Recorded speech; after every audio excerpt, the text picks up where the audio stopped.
Assalamualaikum, kembali di vlog KTC. Makasih ya buat teman-teman yang udah sering sharing, menanyakan pertanyaan-pertanyaan yang mungkin akan saya jawab, tapi ya nggak bisa langsung ya karena keterbatasan waktu. Oke ya, di sini saya mau menjawab sekaligus 3 pertanyaan ya dari teman-teman. Mudah-mudahan mereka masih sering nonton ya.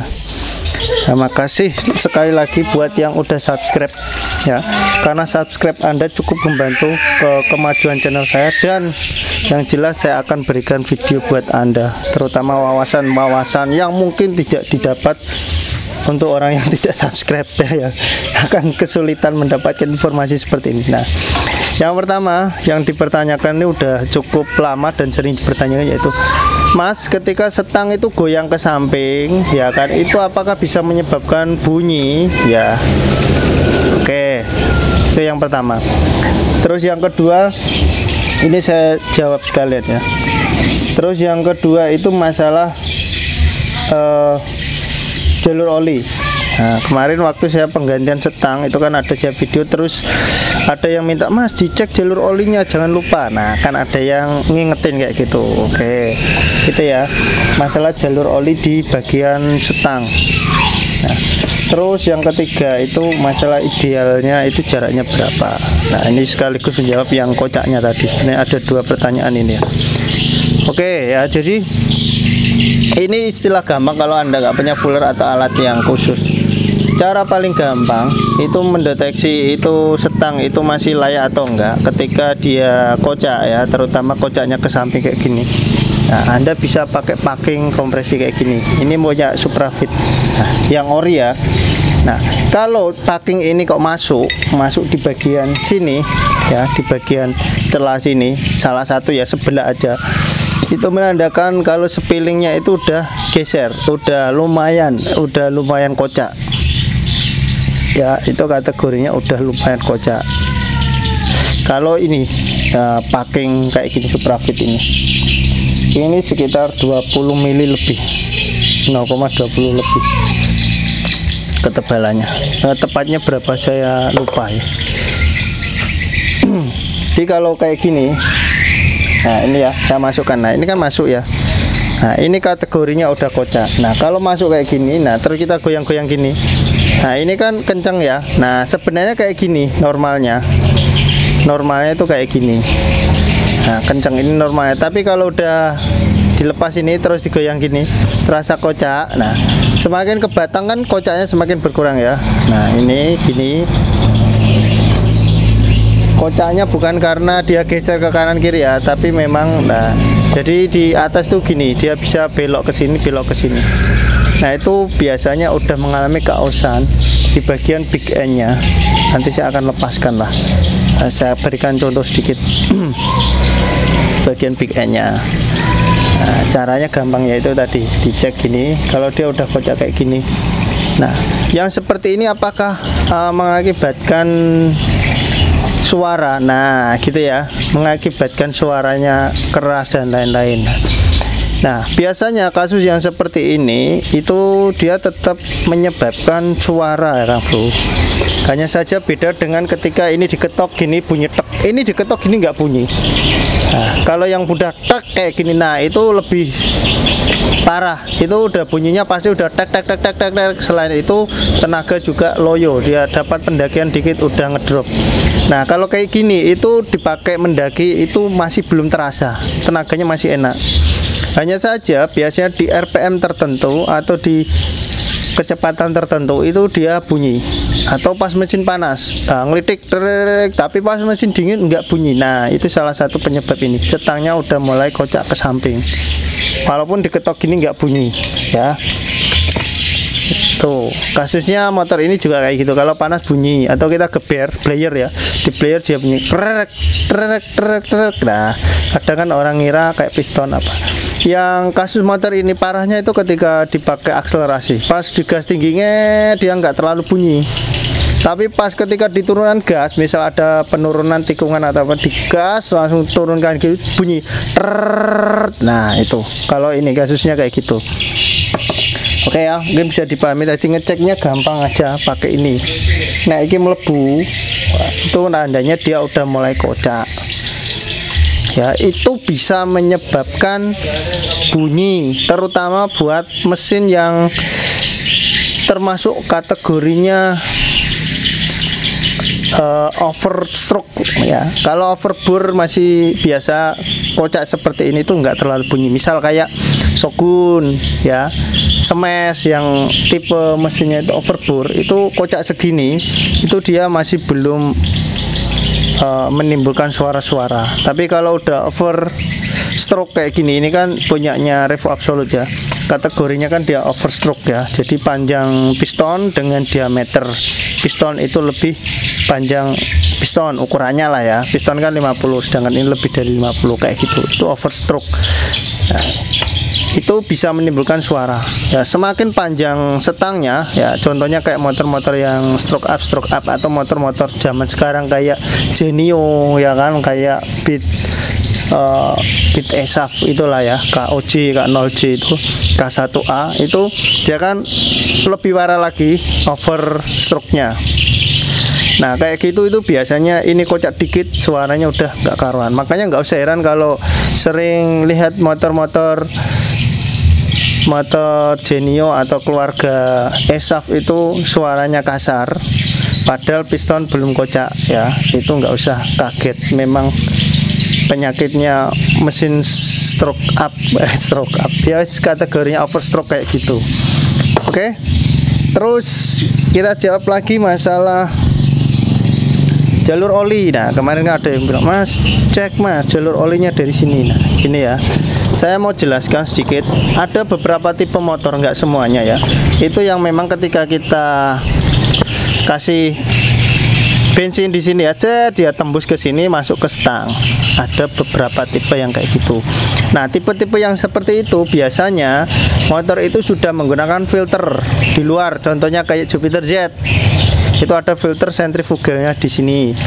Terus kayak Jupiter MX Z1 ya kan, yang ada filternya di bagian luar, filter kertas. Nah itu biasanya dia dari sini tuh langsung nyelonong sampai ke sini, tembus ya. Kemarin saya waktu bongkar setangnya motor apa itu, ada yang komen kayak gitu, Mas jangan lupa Mas kalau ganti stang itu dicek dari sini jalur olinya. Nah sedangkan tipe seperti ini kayak Supravit terus Revo kayak gini ya, itu kan nggak ada filter sentrifugalnya atau filter luarnya, itu kan nggak ada.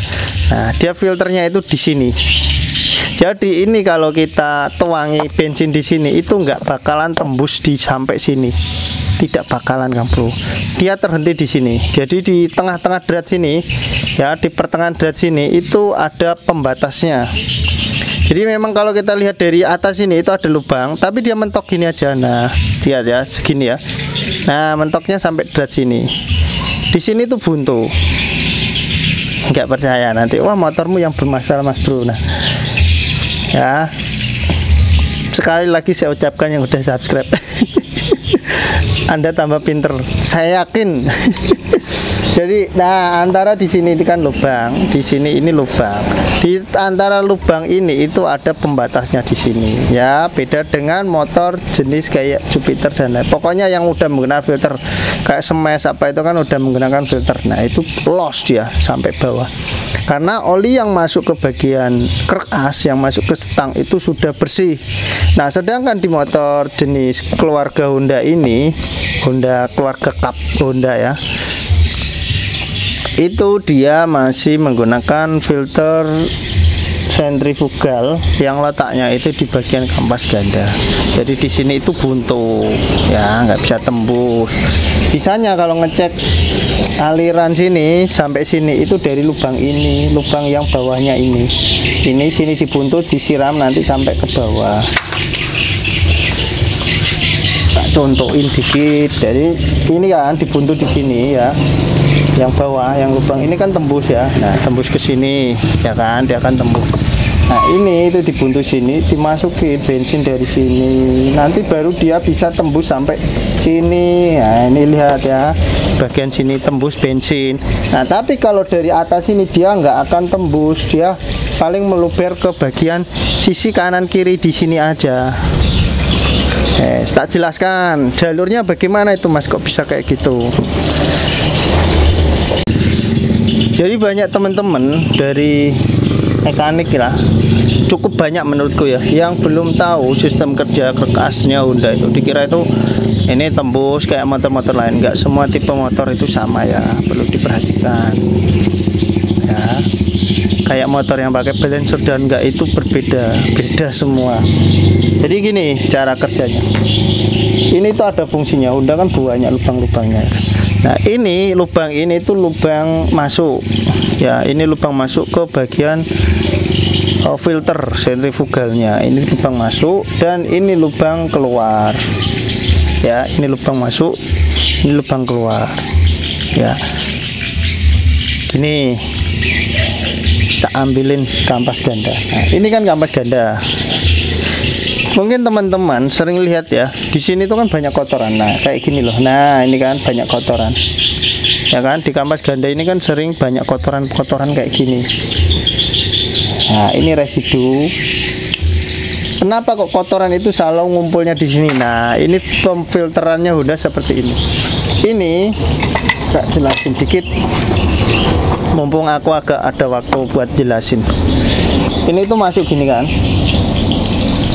Nah, masuk sini, set gitu. Nah, kurang lebihnya seperti ini. Ya kan? Tak zoom dikit. Nah, kurang lebihnya seperti ini. Ini kelihatan lubangnya ya. Ini lubangnya. Nah, terus ini itu kan ada tutupnya gini. Ya kan? Nah, jadi oli itu kan dari bak kopling, ya kan? Ini kan terhubung ke bak kopling yang dipompakan oleh pompa oli ya. Masuk ke sini. Terus ya kan, masuk ke sini, terus dia nggak langsung tembus ke setang, nggak. Dari sini dia keluar ke sini, cret gitu ya, sambil muter dia keluar dua-duanya gini, set gitu ya, nyembur dua-duanya, seperti kipas angin gitu, dia nyembur ini, set sambil muter. Nah, ketika nyembur, set itu kan namanya oli ya. Kalau dia ada kotorannya, kotoran itu akan terhempas, dia nempel-nempel di area sini. Ya kan, di area sini. Nah, setelah terhempas keluar sini, des gitu ya, terhempas, terus dia akan masuk lagi ke lubang yang satunya. Nah, ini kan di sini ada tadi ya lubang. Karena di sini kan buntu dek, ya kan, dia keluar lewat sini. Karena buntu kan dia keluar lewat sini. Terus kalau di sini itu sudah penuh oli di bagian sini, makanya di sini ada packing supaya oli itu nggak keluar kemana-mana. Ya kan, sini dipacking terus ditutup tadi ya, tutupnya tutup kayak gini. Nah, ini kalau mesin hidup ini di dalam sini tuh penuh oli. Nah, ini kayak gini, itu kan contoh kotorannya yang nempel. Penuh oli, saya putarannya kenceng, antara oli dengan kotoran itu dia akan terpisah, Kang Bro. Nah, kotoran itu, residu itu akan nempel di area sini, sedangkan oli dia akan mengalir di bagian lubang satunya tadi. Kita angkat dulu ya. Nah, biar kelihatan, ini nggak kelihatan soalnya. Sebenarnya sih ada lubangnya nih. Nah, ini itu lubangnya di bagian bawah. Nah, ya kan. Jadi dari sini set masuk penuh di area dalam kampas ganda, terus ngalirlah lewat sini, masuklah lewat sini. Nah, jadi yang masuk di sini itu udah bersih. Karena apa? Karena dia sebagian kotoran itu sudah terpisah dari oli, udah nempel-nempel di bagian kampas ganda tadi. Nah, dia masuk ke sini terus melumasi si kerkas ya, masuk ke sini terus masuk ke sini ya, termasuk membagi di bagian sini untuk pelumasan batang daripada kampas ganda lonceng ya. Nah, itu jadi langsung dia masuk ke sini, masuklah ke setang sini. Nah, itu setang udah olinya udah bersih, nggak minim kotoran ya. Jadi olinya set udah minim kotoran masuk ke sini. Itu cara kerjanya. Jadi jangan kaget nanti dikira ini tuh tembus ke sini. Ada beberapa tipe yang tembus gitu ya, ada yang enggak. Nah, makanya ada beberapa tipe motor yang tidak menggunakan metode seperti ini, karena berpikir kalau metode seperti ini itu kurang maksimal. Oli yang terhempas ke sini terus masuk ke sini, mungkin ada yang berpikir itu kotoran itu masih bisa menyelinap dan masuk ke bagian sini ya, terus masuk ke bagian setang. Ya menurut saya sih memang bisa iya bisa tidak. Ya iya, lebih ke iyanya kalau menurutku. Memang nggak bisa sebersih kayak yang menggunakan filter di luar. Contohnya filter kertas ataupun filter sentrifugal kayak punya Yamaha ya. Tapi daripada punya Jupiter yang di Yamaha, menurutku itu masih mendingan yang ini. Kenapa? Kalau yang ini tuh bersihnya enak. Ini bisa dibuka, dibersihkan, itu bisa. Kalau Yamaha itu kan modelnya beda. Dia kotorannya masuk ke dalam filter. Nah, ketika filter itu udah penuh dengan kotoran yang baru itu udah nggak muat lagi masuk. Biasanya kita harus mengganti filter yang besi, filter sentrifugalnya itu punya Yamaha. Itu agak susah. Kalau ini kan bisa kita kerok, bersihkan ya kan, kembali fresh lagi. Di sini ruangnya kembali luas lagi untuk pemfilteran yang seterusnya gitu loh. Nah, tapi beberapa pabrikan kan udah merubah sekarang di bagian luar pakai filter kertas. Jadi yang bagian naik ke heat, ke piston, ke setang itu udah murni bersih. Ya selain ke bagian kopling. Nah, kalau kayak gini, ini kan lebih utamanya ke bagian setang sama piston ya. Jadi ini kan masuk ke setang sama piston. Untuk pelumasan setang dan piston itu udah bersih. Tapi ya itu tadi, mungkin tingkatannya itu 70-80% nggak bisa maksimal tingkat kebersihannya ya. Tapi karena lubang di bagian ini, bagian setang itu lumayan lebar, jadi kalau kotoran yang mikro mungkin masih bisa lolos, karena di setang itu kan ada celahnya juga. Tapi kalau saya sih lebih seneng yang model pakai filter luar, filter kertas atau filter apalah yang di luar, yang bisa kita ganti secara berkala. Karena saya juga sering menemui yang kasus-kasus seperti ini, setang model kayak gini itu buntu, itu pernah sering, karena ketika kita ganti setang kan kita cek ya jalur olinya, nah itu sering buntu kayak gitu. Oke, yes, gitu aja ya. Saya akan melanjutkan di part 2 nya, yaitu kemarin yang nanyain masalah kampas ganda itu ada topnya enggak. Nah, saya akan jawab tapi di video terpisah. Semoga videonya bisa menjawab dan menambah wawasan Anda. Assalamualaikum warahmatullahi wabarakatuh.